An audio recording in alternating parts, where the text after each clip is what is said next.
இளைஞர்களே, பெரியோர்களே, உங்கள் அனைவருக்கும் எனது வணக்கத்தை தெரிவித்துக் கொள்கிறேன். மற்றும் இந்த கோரிக்கை முழக்க பொதுக்கூட்டம் சீரும் சிறப்புமாக நடந்து கொண்டிருக்கிறது.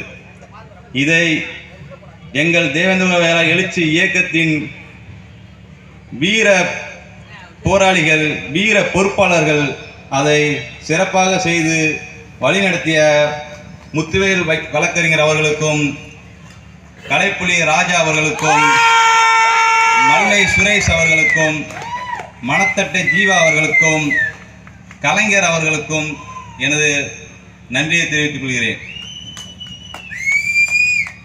அதுபோக இந்த தேவேந்திர வேலா எழுச்சி இயக்கத்தின் அழைப்பை ஏற்று இங்கு வந்து பேசிய அனைத்து நல்லுள்ளங்களுக்கும் மற்றும் வரவேற்பாளர் அனைவருக்கும் எனது வணக்கத்தை தெரிவித்துக் கொள்கிறேன். இந்த கோரிக்கை முழக்க கூட்டம் எதற்காண்டி என்றால், தேவேந்திரகுல வேளாளர்கள் தேவேந்திர வேளாளராகிய நம்மளை எஸ்சி பட்டியலிருந்து வெளியேற்ற வேண்டும் என்பது ஒன்று. இரண்டாவதாக, இந்த திருச்சியிலே, இந்த மலைக்கோட்டை மாநகரிலே இங்கு பெரும்பான்மையான சமூகமாக வாழக்கூடிய நம் தேவேந்திர வேளாளர் சொந்தங்களின் அனைவரின் ஒற்றை கோரிக்கையான தியாகி, சுதந்திர போட்ட தியாகி, ஒடுக்கப்பட்ட மக்களின் ஒப்பற்ற தலைவன் தியாகி இமானுவேல் சேகரனார் அவர்களின் திருவுருவ சிலை இங்கே நிறுவ வேண்டும் என்பது இரண்டாவதாக. இந்த இரண்டு கோரிக்கைக்கும் நீங்கள் அனைவரும் முழு ஒத்துழைப்பு கொடுத்து களத்தில் நின்று கடைசி வரை களமாட வேண்டும் என்று கேட்டுக்கொள்கிறேன். மக்கள் தலைவர் கண்ணபிரான் பாண்டியன் அவரின் ஆணைக்கிணங்க இந்த கோரிக்கை முழக்க பொதுக்கூட்டம் நடந்து கொண்டிருக்கிறது. மக்கள் தலைவர் கண்ணபிரான் பாண்டியன் அவர் எப்படின்னா, அவர் வெளியே இருந்தாலும் மக்களை பற்றி தான் சிந்திப்பார், சிறையில் இருந்தாலும் மக்களை பற்றி தான் சிந்திப்பார். அதனால தான் அவரை மக்கள் தலைவர் என்று சொல்கிறோம். அவர் சிறையில் இருந்து கொண்டு மக்களுக்காக ஏதாவது செய்ய வேண்டும், தேர்தல் வரப்போகிறது, உடனடியாக ஒரு பொதுக்கூட்டத்தை கூட்டுங்கள், நமது முதன்மை கோரிக்கையான இந்த இரண்டு கோரிக்கையும் முதலில் அவங்களுக்கு தெரியப்படுத்துங்கள் அப்படி என்று உள்ளே இருந்து பொறுமை கொண்டிருக்கிறார். அவர் உள்ளே 3 நேரம் சாப்பிட்டு தூங்கலாம், ரெஸ்ட் எடுக்கலாம், நல்லா செய்தித்தாள் படிக்கலாம், புக்கு படிக்கலாம், பொழுதுபோக்கலாம். ஆனால் அவருடைய முழு சிந்தனையுமே இந்த தேவேந்திர மக்கள் மீதுதான். இதை நாம் அனைவரும் புரிந்து கொள்ள வேண்டும், இளைஞர்களாகிய நீங்களும்.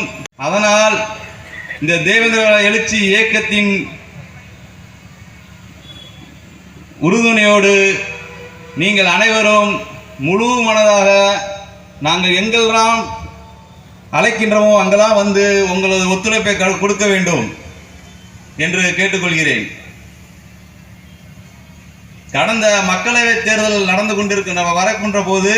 நடக்கின்ற போது பாரத பிரதமர் அவர்கள் நமது தேவேந்திர வேளாளர் 7 உறுப்பினர்களை ஒன்றிணைத்து தேவேந்திர வேளாளர்கள் அறிவிக்க வேண்டும் நம்ம கோரிக்கை வைத்தோம்.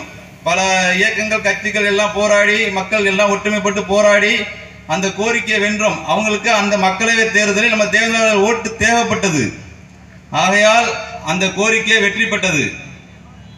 அதுபோல் அந்த பாரத பிரதமர் அவர்களுக்கு இப்போ ஒரு வேண்டுகோள், வருகின்ற தேர்தல், சட்டமன்ற தேர்தலில் எங்களது முதன்மை கோரிக்கையான தேவேந்திர அவர்களை பட்டியலிலிருந்து எஸ்சி பட்டியலிருந்து வெளியேற்ற வேண்டும் என்பது எனது முதன்மை கோரிக்கையாக சொல்கிறோம். இதை நீங்கள் சரியான முறையில் கையாண்டால் வருகின்ற தேர்தலில் தேவேந்திர உணர்வை நீங்கள் புரிந்து கொள்வீர்கள். அதுபோக இளைஞர்கள் அனைவரும் ஒற்றுமையோடு நல்ல முறையில் படித்து வேலை பெற்று குடும்பத்தை காப்பாற்ற வேண்டும் என்று சொல்கிறேன். நீங்கள் தேவேந்திர மக்கள் அனைவரும் ஒற்றுமைப்பட்டு ஒன்றாக போராடினால்தான் ஒரு கோரிக்கையை நம்ம வெல்ல முடியும். இது சாதாரண விஷயம் இல்லை. நம்ம இன்று கூடி நாளை கலைந்து போவது சாதாரண விஷயம் இல்லை. இது தொடர் போராட்டம். போராட்டம் இல்லாத வாழ்க்கை குப்பைக்கு சமம் என்று புரட்சியாளர்கள் சொல்கிறார்கள். எப்படி? போராட்டம் இல்லாத வாழ்க்கை குப்பைக்கு சமம் என்கிறார்கள். நீ போராடவில்லை என்றால் நீ வாழ தகுதியில்லை என்று சொல்கிறார்கள் புரட்சியாளர்கள். அதனால நமது முதன்மை கோரிக்கையான இந்த தேவேந்திர வேளாளரை எஸ்சி பட்டியலிருந்து நீக்க வேண்டும் என்பது நம்ம முதன்மை கோரிக்கை. நீ என்னதான் நீங்க படித்து வந்தாலும், என்னதான் நீங்க பெரிய பெரிய பதவியில் இருந்தாலும், உன்னை எஸ்சி கலெக்டர் எஸ்சி அதிகாரி தான் சொல்லுவான். இதை நம்ம இந்த தேவேந்திர இந்த எஸ்சி பட்டியலை நீக்க வேண்டும் தனது வாழ்நாள் புலம் உயிர் மூச்சியாக போராடிய ஸ்ரீ பசுதி பாண்டியன் ஐயா அவர்களை அன்றே கூறினார். இன்று வரை அதை செவிசாய்க்கவில்லை. யாரும், எந்த அரசும் செவிசாய்க்கவில்லை. அதனால் இந்த விஷயத்தை இந்த கோரிக்கையை நம்ம மக்களாகிய நாம் சரியான முறையில் கையாண்டு கடைசி வரை பல களம் வந்தாலும் அந்த பல களத்தில் போராடி கண்டிப்பாக வெற்றி பெற வேண்டும் கேட்டுக்கொள்கிறேன். அடுத்ததாக